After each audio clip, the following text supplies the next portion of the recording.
What's up, y'all? I'm back out here on the range, as you can see back behind me, on another cool sunny day. Got out here, it was in the just barely hitting 30, in the high 20s out here. Supposed to get into the 50s today, so as long as we can get this sun and the wind to cooperate, it'll be a nice day to do some testing. So as you can see, the jelly contraption set up, ready to roll with the chronos and two very fresh blocks of gel here. This is the first cycle with these, so as you can see, nice and crystal clear. However, they are a little more wavy than I like on some of my stuff, but that'll be all right on the next melt. Still really clear, so we'll get a great picture of what happens with these. And of course, it's got the fresh new outfit to go along with it, with the layer of denim, fleece, and 2 layers of cotton t-shirt. And what we're gonna start it out with today is some 9mm, but it's definitely some fancy stuff. We got the Ballistic Machinist 9mm Interceptor personal defense ammo. This is their 90 grain 9mm solid copper expander. Now, I've had a couple people mention this stuff in the past, and generally I try to stay away from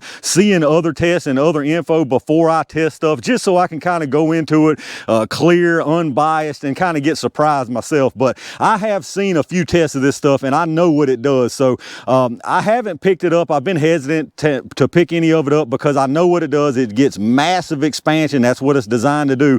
But y'all know me, y'all know my preferences. It falls a little bit short in the penetration department. But Tim from Ballistic Machinist actually contacted me through email and asked me if I'd like to have some of this to test, and I said, you know what, send it on over. And we talked back and forth through email. He's watched a bunch of my videos, so he knows how picky I am and he knows what I like to see. And even though this may not end up meeting that, he was even still willing to send that out. So big thanks and big appreciation to him for that. So again, it's a 90 grain 9mm solid copper expander. Really nice fancy looking copper projectile there. Very deep cuts all the way through, all the way around that thing, so you're pretty much guaranteed expansion. Now, as far as the case, this is what they call the NAS3 case. This is from Shell Shock, I believe, is the company that makes these cases. It's a hybrid 2-piece case. Now, from what I understand, in March they switched to this case design here, so it got even fancier, I guess, with this hybrid case here. I'm not going to go big into the details here, but it's basically an aluminum base on this round, and it's a nickel alloy as far as the cylinder of the case. Now, as far as the ballistics on the box here, we got 1,335 feet per second velocity, and that says out of a 4.6 inch test barrel, which would give you 356 foot-pounds of energy. So as far as what we're gonna run them out of here, we're gonna go with the Glock 17 Gen 4, and then I'm gonna try some out of my Canik Mete MC9s. Now, they make no claims about what you're gonna get out of this short barrel. This is a 3.1 inch barrel, but being this is my personal EDC, I'm always curious to see what 9mm does from it. So enough talking about it. Let's get these fancy things loaded up and see what they can do. All right, y'all, let's see how fast this stuff's moving. We'll do a 5-round average from each one, starting with this G17 first.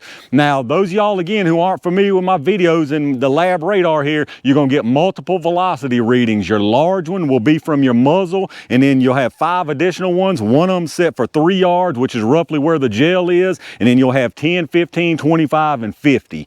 Now, remember, again, the box on this is saying 1335 from a 4.6, which is what this is. So let's see what we get out here under these conditions.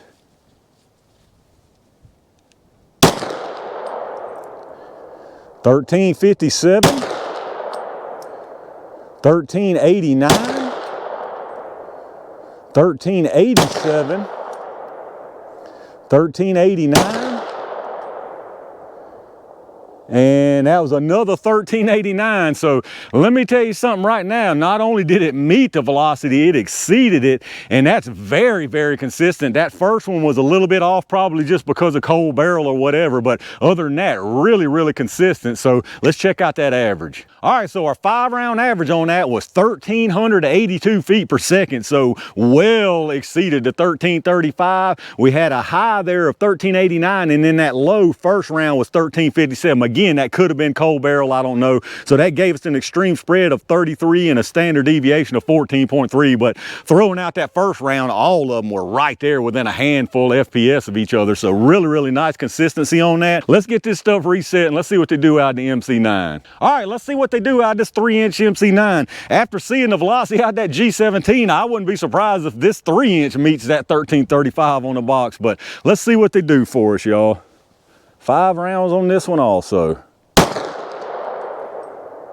1308, 1339, 1316, 1320.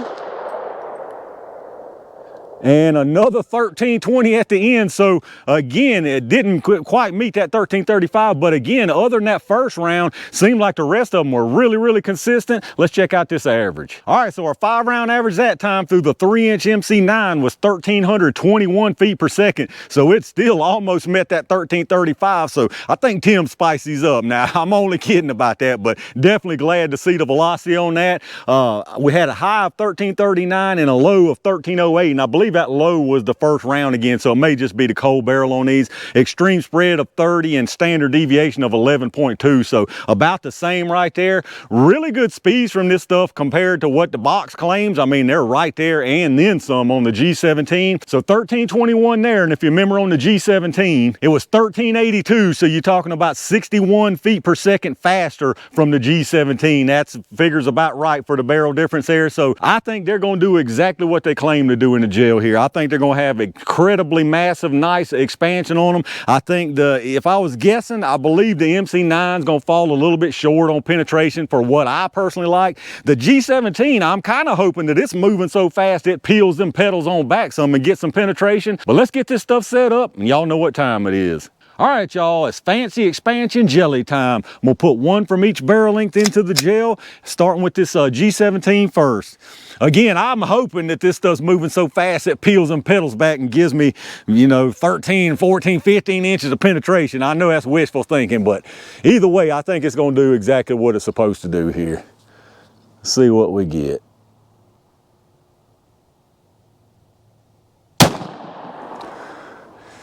I hope I didn't go out the side. I think it might have. Let me go see what we got.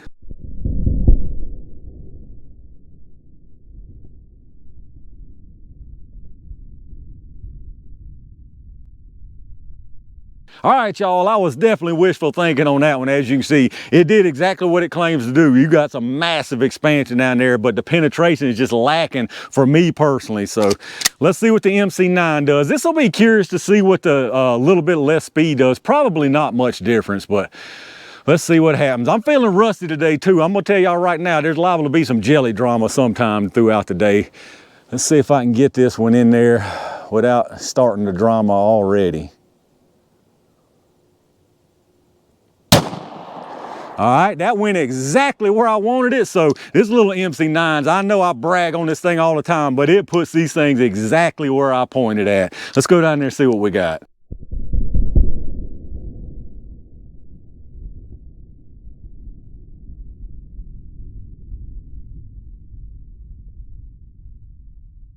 All right, y'all, let's check this stuff out down here. No real surprises to see here. They did exactly what they claimed to do. I figured they would just looking at the design of that projectile. So as you can see here on the bottom, that was the G17. Comes in here, obviously doesn't care a thing about that cloth. Immediate expansion, very nice disruption here. Got that really nice spiral type looking disruption. Nice energy dump right there. And then you carry out to probably just a little over halfway, probably about 9 inches. And oddly enough, I may be just thinking this up, but I think I read maybe on their site or somewhere else that they make that 9-inch penetration claim. So if that is the case, it did exactly what it claimed to do. And as far as expansion, I mean, what is there to be said? You can see them right here for yourself. Absolutely massive expansion. And then the MC9 on the top, basically the same exact thing, just a little bit less. Little less penetration, actually a decent amount less, maybe a couple inches less penetration.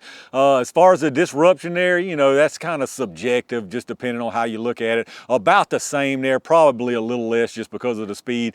The speed definitely impressed me. I was surprised to see it that much over the box, and now I made a joke about Tim loading them hot just to send me. Obviously, I'm just kidding there, so y'all don't get crazy down in the comments, but that speed definitely gave you a nice little quick energy dump, but y'all know how I am on the penetration. Me personally, I want more than that. So let's see exactly how far they did go.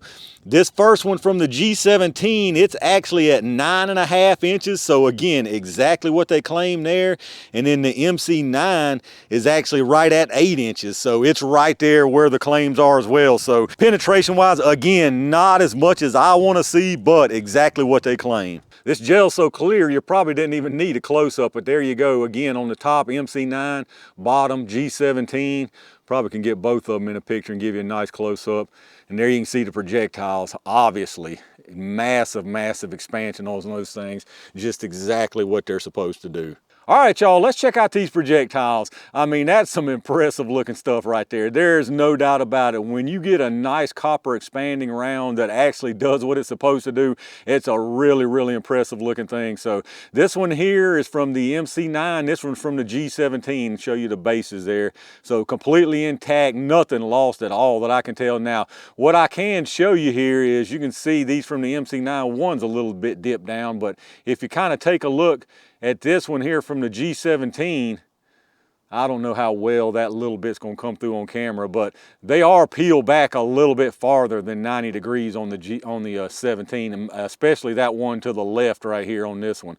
So as you can see, these are more flat, more 90 degrees on the MC9. So that speed did cause a little bit of what I was hoping it would do, but it really makes me wonder, you know, and I'm definitely no ammo engineer by any means. I never claim to be an expert here, but it really makes me wonder how much more or how small the window would be as far as juicing this thing up to make them peel back a little bit further to get more penetration, but still keep them from breaking off. I would imagine that's a very, very small window. But let's weigh them up and see what we got there. Again, I don't expect any loss. They started at 90.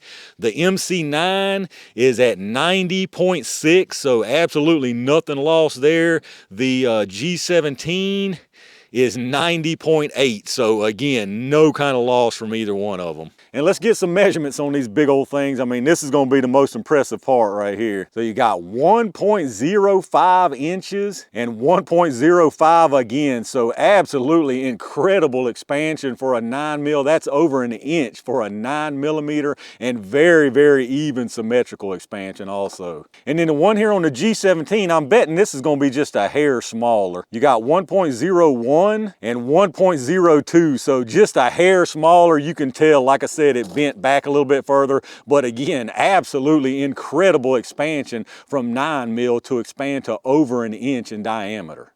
And there you have it, y'all, the Ballistic Machinist 9mm Interceptor rounds. Wicked little rounds as far as expansion. I mean, those things just look so impressive. An inch diameter 9mm, again, is just incredible. So they do exactly what they claim. Massive, massive expansion, and they get that 8-9 inches. I believe, I think I read 9 inches somewhere. So they do exactly what they're claimed to do. Now, me personally, again, I want more penetration than this, but this is something you just have to make up your own mind on. What do you think you're going to need? What do you think you're going to need to be prepared for? And what situation are you going to be in? If this is the kind of stuff you're looking for, some big, big expansion and just, you know, guaranteed not to over penetrate anything, then this right here is going to be hard to beat for that purpose. All right, y'all, that's going to wrap it up for the first test of the day of some fancy pants 9mm. Not really a whole lot left to say. Again, it did exactly what it claims to do. Absolutely incredible expansion. This may very well be the king of expanding 9mm. There might have been something I tested that was close, but I don't think I've personally tested anything that got that kind of expansion from a 9mm. So again, if that's personally what you're looking for, if you want maximum expansion and you're not so much concerned about the penetration going out there to 12, 15 inches or whatever, this is definitely a winning pick for you. Now, me personally, y'all know already, this wouldn't be for me just because I want that extra penetration. Maybe I overthink that, but I want to know that I'm going to be able to get to wherever I need to get to in a variety of different situations. But let me know what y'all think about the performance you saw from them out here today. Did any of y'all actually already carry this right here? After you saw this performance here, are you in that camp that wants that extreme expansion with not so much penetration? Let me know down in the comments what y'all's thoughts are. If you did enjoy the video, reach down and hit that thumbs up button. Make sure you're subscribed to the channel and make sure you got your notifications turned on so you don't miss anything when I upload it. Like I always remind you, check out those affiliate links in the video description. Anything you buy after hitting up those links down there, I get a kickback from them towards the channel, so I really do appreciate that. As far as this Ballistic Machinist stuff, if y'all are interested in this, I don't have links or affiliate links or anything like that, but it's pretty easy to find this just by the name if you are interested. Once again, a big thanks to Tim for sending this stuff out to the channel to test. Thanks to all my Range Gang members and every single one of y'all for supporting the channel the way y'all do. I've got a few more really interesting tests planned for today, so stay on the lookout for those. And in the meantime, stay safe, stay prepared, and I'll see you soon.